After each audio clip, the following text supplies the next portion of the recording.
James Lupton here with the Fighter Podcast. Delighted to be joined today with Mike Altamura. Today's episode, we'll be looking at and speaking about Murati Mitulani. Mike, first of all, how are you? Yeah, I'm great. And absolute pleasure to be joining you here. I actually just watched one of these back with Jackie Callan talking about Thomas Hearns, and I thought that was fantastic. And so when you reached out and asked me about coming on board, I mean, to talk about one of the most honourable and respectful athletes I work with in over 20 years in Murati Mitulani, it's an absolute pleasure. And I know that you always do the fighters absolute justice and absolute service on this program. So pleasure to be here, my friend. Thank you very much for the kind words. You mentioned there a very respectful man in Murati. Talk to me about that. He comes across that way. He comes across a real gentleman.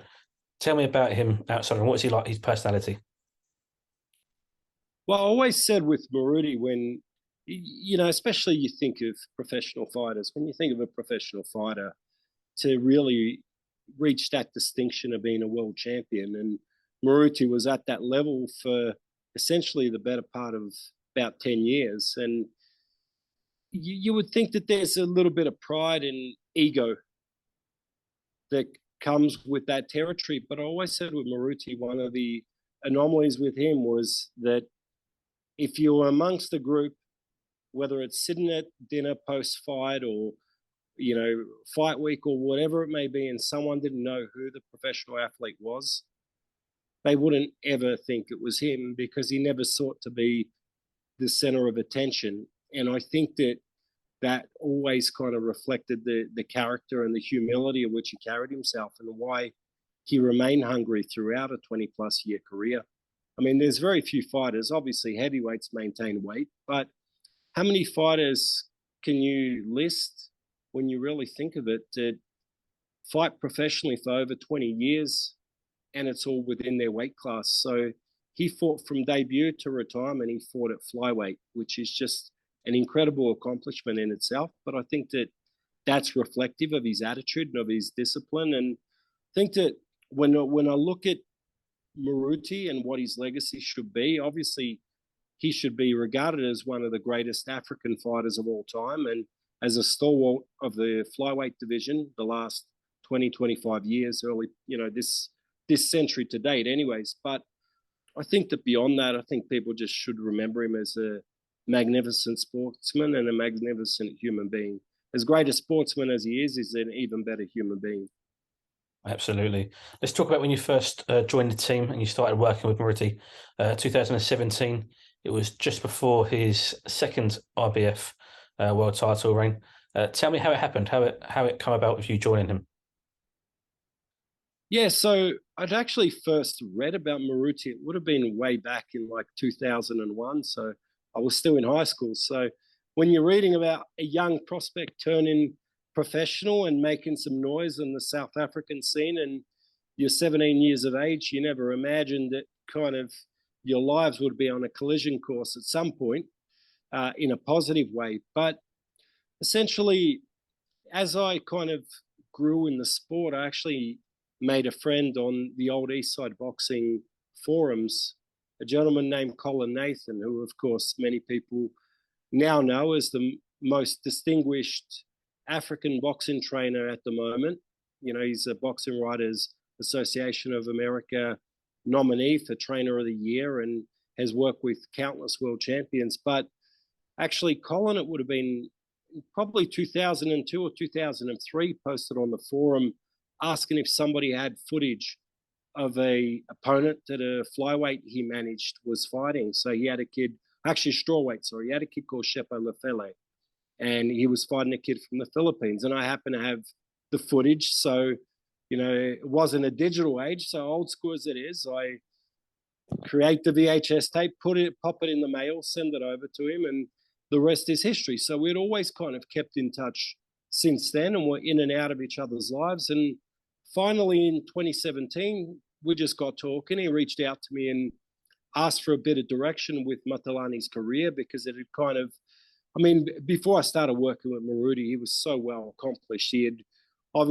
pushed Nonito Donaire to the limit, got stopped on cuts in 5 rounds, but was coming on in that bout. And I remember watching that. And just before that, in eliminator, he beat Hussein Hussein, who's a very dear friend of mine and who I always rated highly. But really, I think probably the three strongest wins that came on Maruti's record were back-to-back, where he outpointed Julio Cesar Miranda, and then he scored knockouts over Zolani Tete and John Real Casimero. And all three of those fighters went on to capture world championships subsequently. So I think that that's an incredible accomplishment. But what happened from there is his team, as what happens when you don't really have the real promotional muscle behind you, his team had lost the purse bid where he would have had to venture on the roads. From memory, it was to Thailand for like a $7,000 purse, and they turned it down, and he vacated the IBF title, unfortunately so. Went the direction of the IBO and just kind of got lost in the shuffle. So I remember Colin reaching out to me, and I advised him that I thought it was a good idea they get back into the IBF rankings. It would mean vacating the IBO title at that point. And if you go and look, he fought Ardin Diali from the Philippines for the IBF international title. And then we called upon another dear friend of ours, who's Sean Gibbons, the vivologist, who many people, of course, know Sean as being a fixture in the background, hyping many an athlete, but probably most significantly in recent years, of course, he's the head of MP Promotions alongside Manny Pacquiao. But, you know, we called upon Sean and we formed a tandem, which Colin will say is, you know, the Three Musketeers, which is our partnership. And it was just essentially based on, okay, let's put our best foot forward to build the cause of fighters that are within our networks. And Moruti was one of them. So he had that fight with Diali. He lobbed, I think, number 4 or 5 in the world. And then we started hearing murmurings that the IBF title was going to come vacant. So we just waited for the opportunity. And fortunately, it presented itself in early 2018, sorry. So then it was just a matter of figuring out where to place the bout. And of course, the irony of it is that the IBF make a ruling for him to fight Muhammad Wasim, who I'd just taken on under my advisory as well. So it was a can't lose situation unless they drew. It was going to be walking out of the arena with the world champion. But that fight, just kind of as luck would have it, that fight lobbed on the undercard of Manny Pacquiao and Matisse, Lucas Matisse. So in Malaysia, the crazy part about it is it's a world title fight, and both camps received their wake-up calls at like 4:30 in the morning because the walk for the fight was at 8:02 a.m., sorry. So, you know, Wasim started slow. You can understand he started slow. He was probably still half asleep, but he finished strong in the bout. But, you know, obviously we can go over that deal and that fight in more detail. But Moruti would come out justifiably on 12-round decision, and that really was a trend of his second great reign as a world champion. Talk to us a little bit about your position. You mentioned there, sort of, you advised Colin there about the IBF route, and it sounds like it was an advisory role. But just to those who don't know, what is that role, and what do you do to fulfill that position? Yeah, well, we actually worked out a management cut. So it was like a 3-way management cut between myself, Colin, and Sean Gibbons. And of course, Colin doubled up as Maruti's trainer too. But yeah, I mean, they're interchangeable roles, advisory, management. Oftentimes it's the same, just usually a manager's, generally speaking, with a fighter, someone that's been there from say day one. And then at certain points in time, you'll bring on someone that can assist and place you to the next level, whether it's say a Sean Gibbons, a Keith Connolly, somebody that has that kind of reputation. You know, a lot of fighters in the States, Al Heyman, once they reach a certain level, then brought Heyman on advisory. So, yeah, I mean, that was essentially the role that I took on. But as I said, the interesting part of the equation was that I was representing both athletes in the fight. So I couldn't get too emotionally involved or too emotionally charged. How do you do that role when you are representing both fighters? How do you not show any bias towards one or the other, and how do you make it fair for both fighters? Well, you always just got to look at it from the other perspective and just look at, all right, how can I maximize this for this athlete? And I thought that in that particular situation, so I'll explain something after the fight, But the main thing was that with Wasim, I knew that Wasim was going to need a good camp. So we invested in the camp. We sent him over to train with Jeff Mayweather out in Las Vegas. So we ensured that he at least had the right preparation. He had worked with Jeff previously. He was comfortable in that environment. He had good sparring.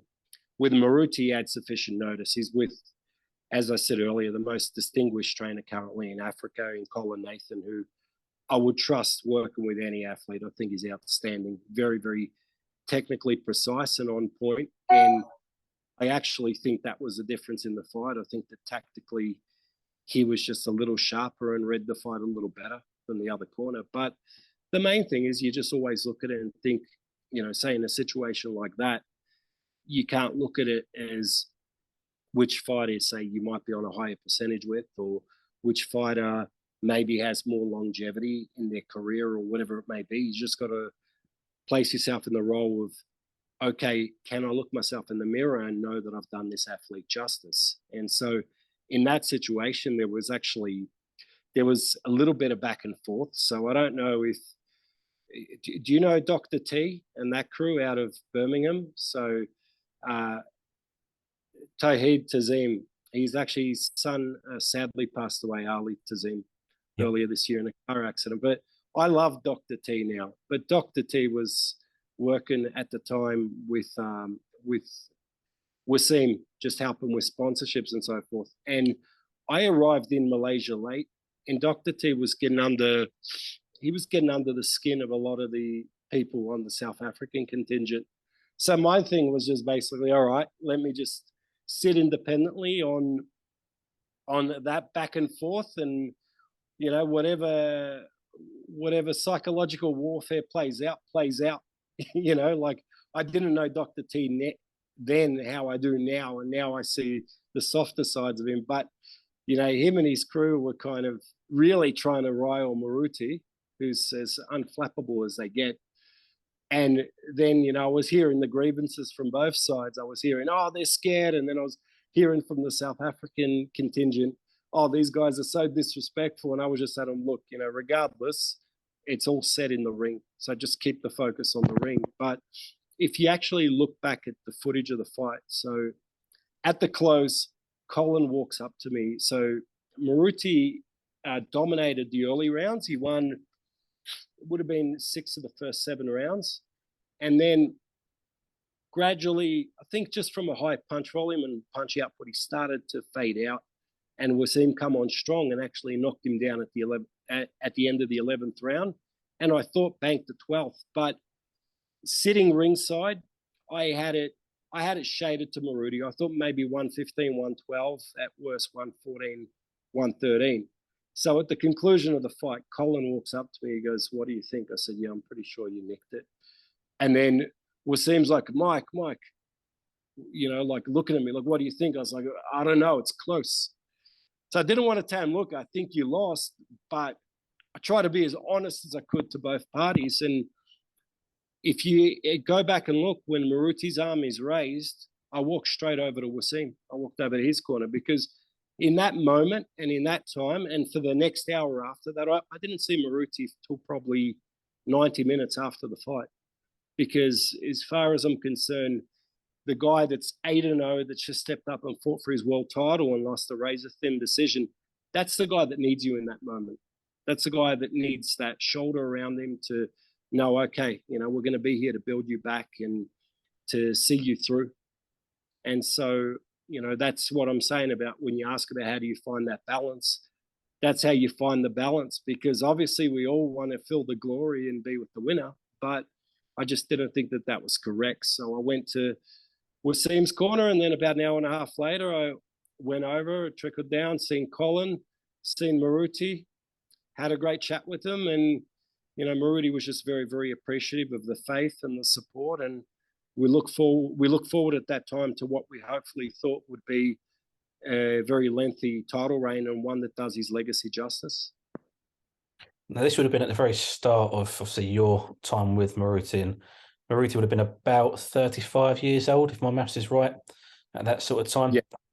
Now, did you expect him to be fighting until, late 2022?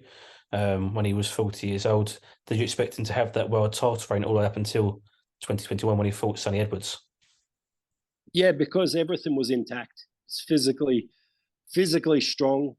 Technically, he's a guy that, because of how his technical makeup is, high guard, very physical style, educated jab, good placement of punches, strong to the body. He's not a guy that's dependent on speed or reflexes or that. But where I think a lot of people underestimated Maruti, and he is a deceiving fighter, is, he's always catching shots on the elbows and arms and shoulders and bullocking forward, and literally had the mentality to walk through fire. And that takes a lot. I mean, to do that and to fight that style for, in the end, 22 years, 23 if you count really, 2000 as a year in itself through to now, just an incredible reign, especially at that weight. But to answer your question, I mean, look, you always need a little bit of luck to, especially as a flyweight. Most flyweights are done by their early 30s at best. But when you look at the way that the kid lives, like, so for example, throughout his entire tenure with us, his weight never went beyond 57 kilos. So when you think of discipline to be a world champion and to be an elite athlete, as soon as his weight would hit 57, he would go running. He would do things to condition. He was always prepared. He never underestimated anybody. He didn't party outside of the ring. Doesn't have bad vices. Has a busy life. So he's a farmer, and then he's also working in the gym. So he's staying active there. They're all things that play hand in hand to longevity. And I just think as well, like I said, he was very well schooled. I think that, before he migrated to Collins Gym, Nick Durant did a fantastic job in really structuring his fundamental skills and building his fighting style. And I think that as a result of all that, I mean, even in 2018, we felt like he still had a few strong years ahead of him. But I'm glad the way it's all played out. Obviously, we'll get to that throughout this conversation. But he's one guy that I can just look at his career and say, you know what, we couldn't have done much more than what we achieved with him. And he's an example. He's always a guy that I can say to everyone, like, we're able to bank a lot of money with him in his career, despite the fact he's a smaller weight fighter out of Africa. And he leaves the sport very sharp, very mentally intact, financially solid. And that's what it's all about, man. In terms of, you mentioned that he was a farmer up until his career, maybe even still now. I imagine he come from humble beginnings. He had no ego. He was, he's not a flashy guy. Do you think the fact he kept working throughout and kept in touch with his roots, do you feel that kept his feet on the ground? Absolutely. Absolutely. And he was always preparing that the end might be near. So say he earned $75,000 for a fight, he didn't spend 80. He'd put it away. He'd try and live off his sponsorships. He'd try and live off what he was making with his personal training roles, and just invest a little bit, invest in the family house, invest in cattle, things like that. Like, it just a really, really mature man. And that's why I said, when you look at guys like that, that's an example of what all fighters should aspire to, because how many times we hear about it that guys are on top of the universe and then they get to the end of their careers and they have nothing remaining. Absolutely. You mentioned he's a very dedicated individual, a very dedicated athlete. What made him stand out from the rest? What made him that dedicated athlete? What made him the person he is today? What do you feel? I think that just you got to look at the roots of where he comes from. I mean, it's fighting literally is a way out. It's a way of life. And that's why I think that there's so many great fighters out of African nations that shock against the odds, that might not have the biggest amateur pedigrees, but they learn on the job and they improve. And, then they travel abroad and they surprise a lot of people because that hunger festers. But I think with Maruti, it's the fact that he never wanted to go back to any kind of struggle. It's that he wanted to constantly better and uproot his life. And I just think that, we'll get into, when we get to his next fight, I think that that'll give you a reflection of why I think he had such longevity and what kind of drove him for so long. Let's go straight into that. So after Wasim, it was Sakamoto.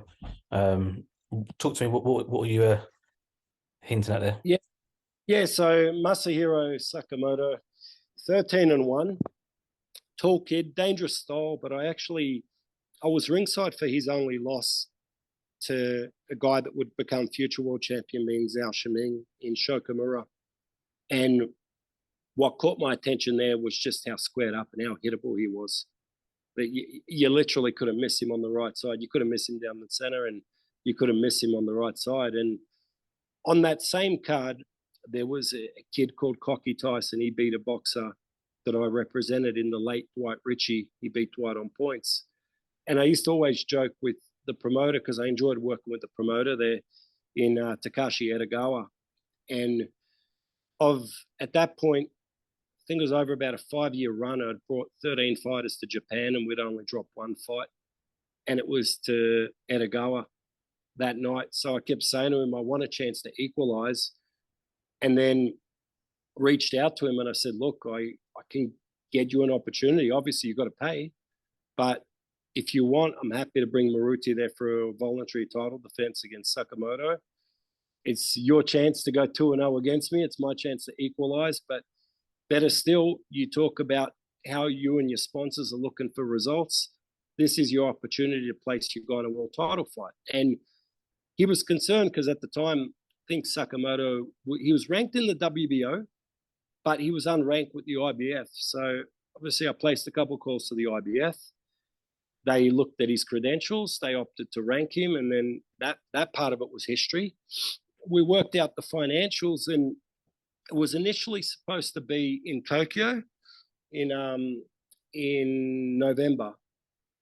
And then it just kind of went back and forth. And then Edogawa called me and said, what do you think of it taking place at the Wynn in Macau? So it was a New Year's Eve show, which was fantastic. I think that even though it wasn't Japan, I think anywhere in Asia, New Year's Eve boxing is where it's at. I think there's always a great buzz. And the irony is there was only 4 fights on the card, but if you look at the card, it was a hell of a card. You had the first bout between Ioka and Donny Nietis, and then we had Heki Butler against Kayaguchi. So Colin, managed and trained Heki as well. I assisted him in the corner on that fight. And then we had Maruti, of course, and Sakamoto. So it was a real strong, fun triple header.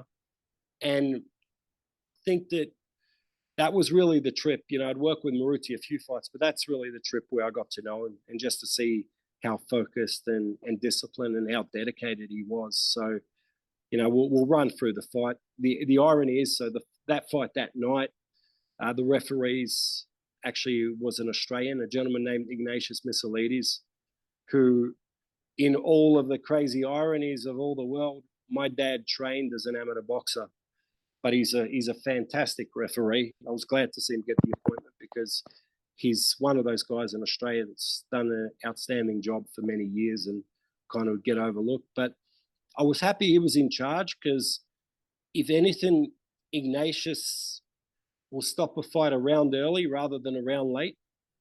And I thought Sakamoto might need it because I just had a feeling with how clean Maruti was going to hit him. And then, the mentality of Japanese boxing trainers, they don't believe in throwing in towels. It's samurai or die, unfortunately, a lot of the time. And it played out that way. I mean, Maruti took a couple rounds, and this is what I'm saying about things that I respect. I mean, he's high guarding, catching shots here, getting hit hard. Like, I'm looking at Sakamoto's throwing bombs, and Maruti's catching it right on the forearm. Like, it's hitting him right here. Any normal man would have a corked arm. You'd be dropping your hands, be saying, I ain't dealing with this. Maruti just kept powering forward, was landing a flicking jab. Then he raised it from a flicking jab to just a real powerful jab that drove him back. Then once he got his range on that, then it was a right to the body. Then it was a right to the head. Then it was a jab right to the head, left hook. And, as the rounds rolled on, we get to about round 7, round 8, Sakamoto starts to resemble the Elephant Man. And I was just like, how much more of a fucking beating is this guy going to take before they throw in the towel? And there's a couple of times in the fight, I'm trying to scream at Ignatius to stop the fight, which, again, unprofessional when you work in the corner of your guy in a world title fight and you're screaming at the referee to stop it on the other guy. But it's because because I had so much respect for Sakamoto. I didn't want to see him keep taking the damage he was. And, I'm watching the other corner every round and I'm like, surely they're going to pull him this round. There was one round, like there was no CompuBox on the fight, but there was one round that I counted Moruti landed 73 punches. I was just like, surely sooner or later something's got to give. So it was after the ninth, he had one shut eye, one eye almost shut, and his cheeks, like his cheekbones were just inflamed, split lip, bleeding from the mouth. I was like, kid doesn't deserve this, They shipped him out again. He took another beating for another round.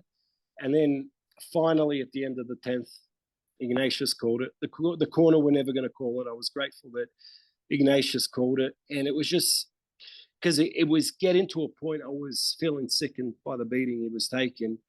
And anyways, the kid got out of there, fractured orbital, broken nose, fractured orbital, slices on both cheeks, both eyes closed. I mean, when's enough? I know there's a desire to win a world title, but you also need people in there to protect you, I think. And I felt sorry for him because I know how much they invested. They paid us handsomely for that fight. So I know how much they invested in their pursuit for a world title, but I got one back on Takashi Edogawa, who to this day I consider a good friend. He's a very good man and always been honourable to me in business. But to my point of what I was saying earlier of Maruti's discipline, so the fights were kind of like early evening. I think by the time Nietis and Ioka finished, it would have been maybe 8 p.m. So we got back to the hotel. We did obviously our post-fight steroid test and everything.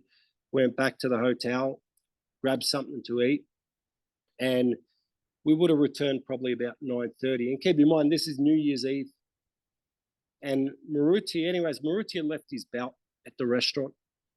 So Colin and I have gone up to drop the belt off to him in the room.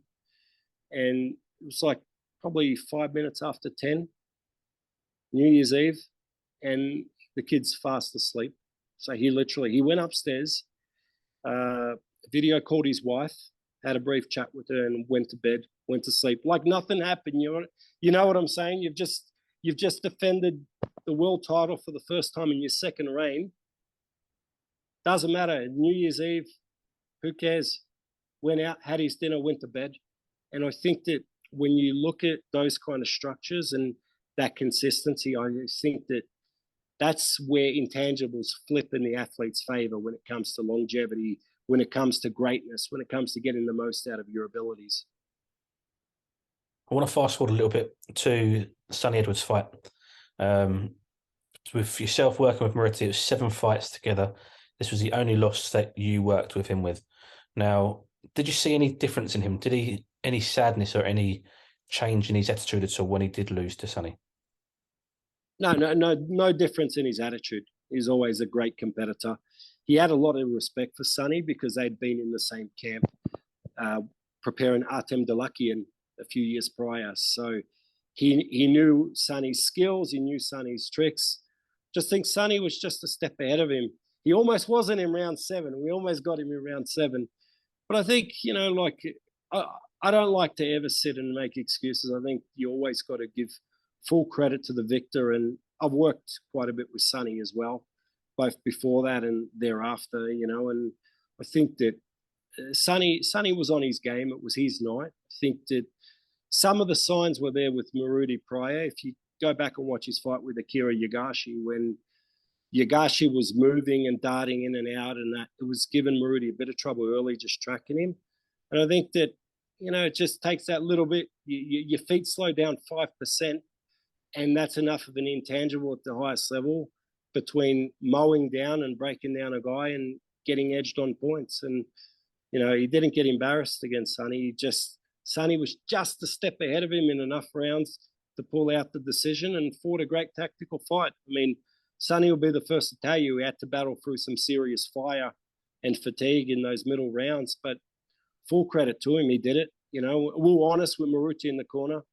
We told him once or 5-6 rounds in, we told him basically, you might have only won one of the early rounds. You've got to up the tempo, you've got to up the pace. And when it got to the later rounds, you got to find the way to get him out of there. But it was just that whole situation was weird because in the midst of the pandemic. So I mean, so uncomfortable in the corner with a massive fucking face shield as well, which didn't help the equation. And then an empty York Hall, which is basically all you're hearing is everyone cheering for Sonny and nothing else.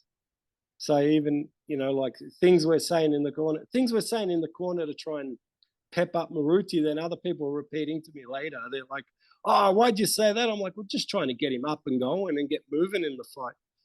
You know, you don't want to be saying to someone, "Hey, you're 4 rounds down." Like, no, you're not going to be screaming that. You're going to be saying, "Look, your pressure's getting to him. Keep it up.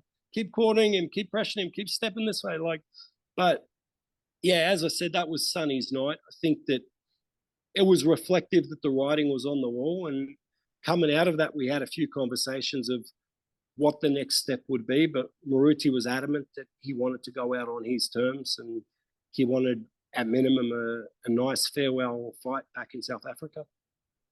That's it. He did go out on a win. Diamel Diokos. How much did it mean to Moretti to go out on a win? Oh, it was closure. It was closure. He didn't want his last moment inside the ropes to be a fight where he was declared the loser on the road. And there was a few things that played out with the Sonny fight too, irrespective to the fight, not in regards to the fight, but there was a botched part of the negotiation where the fight was never televised in Africa. And I think that that's a massive injustice to a guy that I believe is the best African fighter of this generation. I just thought that that was a massive injustice. And so he deserved to go out in front of his friends and family at home with a victory, the legend that he is. And, you know, as I said, I mean, the best part of his last defeat being a Sonny is that he just got out slicked. It's not that he got hurt, he didn't get banged up, he didn't get stopped. And I think that Sonny's on a great trajectory himself to have an outstanding career. We've already seen it with his recent victory, walking through fire himself against Felix Alvarado. I think Sonny's a real clever fighter. And so if he was going to drop the title, I'm happy that it was to a fighter of the capabilities, the intelligence, and of the respect of Sonny. I don't think for, you know, obviously you've got a big audience in the UK for all of the, I suppose, negativity that people take occasionally out of Sonny and feel like he's a bit of an instigator. He's never once said anything remotely disrespectful about Maruti. He's always held him in the highest reverence, and that's something I take to heart positively too. Absolutely. It sounds like Moretti was ready to retire. It sounds like he knew it was his time had come and he'd come full circle. Now, do you feel there's a lot of fighters who will struggle after retirement? Will Moretti struggle without boxing? Nah, he's good, man. I seen a photo of him online yesterday. He looks like he's about almost 70 kilos. So I was happy to see that. No, he's got a lot happening in his life. He's at peace. Like he actually, so after the fight with Sonny, if you look, there was, what was the layoff? It was 20 months between that and fighting Diokos. And it's because he basically spent the best part of a year just contemplating what he wanted in his life. But he was always leaning to either retirement or just one farewell fight at home. He's content, and he should be. I mean, what a legacy. Like I said, I mean, we skipped over a couple of fights there, but the win over Akira Yagashi, TKO 9, you know, which was, again, you know, a pre-Christmas show in 2019 at the Yokohama Arena. I mean, to beat Yagashi, who's another legend of the lighter weights of this generation, and to stack that alongside so many other great victories in his career, he should go out with his head high. And I hope that he stays involved. Like, I know that he's involved with, you know, personal training and teaching boxing classes and so forth. But I think that he could be a real asset as an assistant coach, or, you know, even just as a mentor to young fighters, because he's very clever. He's very smart at reading styles and reading fights, and think that, you know, especially the young generation, they get buoyed on when there's a legend of the sport who's not only sharp and smart and disciplined, but also has the kind of humility that Moruti possesses as well. Absolutely. Mike, the last question. Tell me your favourite story about Moruti, whether it be in the ring or outside of the ring. This actually, there's a few. One of them, it's in Maruti's fight, but it's like semi not Moruti, but I still want to tell it. So when he fought Masayuki Kuroda at Korakuen Hall, Tokyo, Japan. So I'd had the wackiest trip, which is a story from another day from the United States. So it involved a 7.5 hour Uber traveling 700 kilometers, a flight from essentially, where was it? San Diego, California to Tokyo. Then from Tokyo straight to the venue where I arrived with my luggage. I arrived essentially 30 minutes before the walk for the fight. And I'd only slept a couple of hours on the flight. So I'd slept maybe 5 hours in 2 days. So I definitely wasn't fit to be working a corner. And we're about 6 rounds in, and Collins handed me something in the corner. So in every one of Maruti's fights other than Wasim, which I'd sat out because I needed to be neutral, I worked as an assistant in the corner. So Colin looks at me. So we hear the timer go for the round, and Colin looks at me and goes, "Mike, gum shield." And I'm like trying to process in my head what a gum shield is. I try to hand him a bottle of water. He's like, "No, gum shield." I'm like, "What the fuck is a gum shield?" Took honestly about 10 seconds, and then it clicked in my head. Oh, it's a mouth guard. So that shows you how zoned out I was in the corner. I was just like, the lights were on, but nobody was home. So there's periods in that fight, Colin saying to me, he's like, "Are we winning the fight?" I'm like, "Yeah, we're winning," but I didn't trust my judgment because I didn't know if my brain was all the way there, especially after that mishap. So anyways, we get to the end of the fight. Maruti's given him a beat down the last 5 rounds because we kept telling Moruti, "You might be trailing. You got to go out and up the pressure." Anyways, the decision comes back, and it's like 117, 111, and 116, 112 times 2. So it might have been a bit closer if we didn't urge him to go out and up the intensity, because he really, the last 4 or 5 rounds, he really laid a beating on Kuroda. But it just things like that. I mean, just great memories. Like I said, there might not be one, but I think with Moruti, it's just any time in his presence, you just feel inspired. This is a guy that time and again will send messages, even just at random, and to say, "Mike, I appreciate everything you've done for my career. You're a great man. You've done great by my family." I mean, how many fighters do that? You know what I'm saying? This is honestly a guy from day one when I started working with him in his career, because of how established he was. All I did was make money. You know what I'm saying? Like on my side, there was no real level of investment. Immediately he's built and he's qualified and fighting at the world title scene where he's getting paid handsomely. So obviously we had our part in securing the paydays for him, but he's just so grateful and so appreciative and respectful to everybody around him. And, there's things that he achieved. I mean, South African Sportsman of the Year. I think that when he's a guy that we see it a lot in boxing. I think 5 to 10 years post-retirement, a lot of people are going to go back and watch his fights and reflect and really appreciate the skills and the toughness that he had in his prime. And as I said at the top of this interview, it's just a pleasure and honor to work with him. And I wish there was another 100 Moruti Matalanis out there to work with, but I know that I'm probably never going to be that lucky. Hall of Fame worthy? Absolutely, but the voting needs to change. I say it time and again how somebody like Gilberto Roman, who was Nacho Beristan's first ever world champion and one of the top lightweight fighters of the 80s, how someone like Gilberto Roman is overlooked time and again. And Yuri Abachikov, who was an absolute force at flyweight in the 90s, and all these great fighters, they get overlooked because the problem is we balance the Hall of Fame on one Hall of Fame, which is the International Boxing Hall of Fame in Canastota, and there's an imbalance with the voters.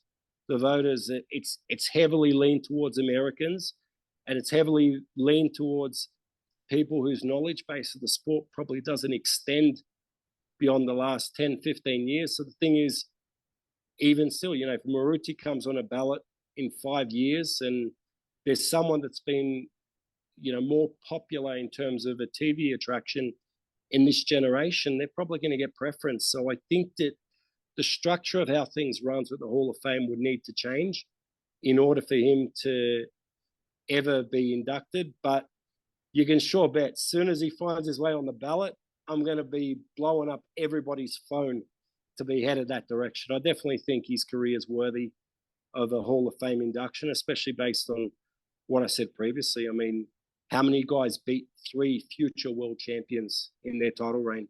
And when you look at Tete and Casemiro and what they've gone on to achieve, I mean, he demolished both of them.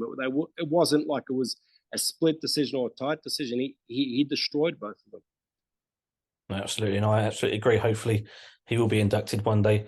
But Mike, I want to thank you very much for your time. We could be here all night with the stories. We'll have to certainly set up another call and do this again. Yeah, absolute pleasure.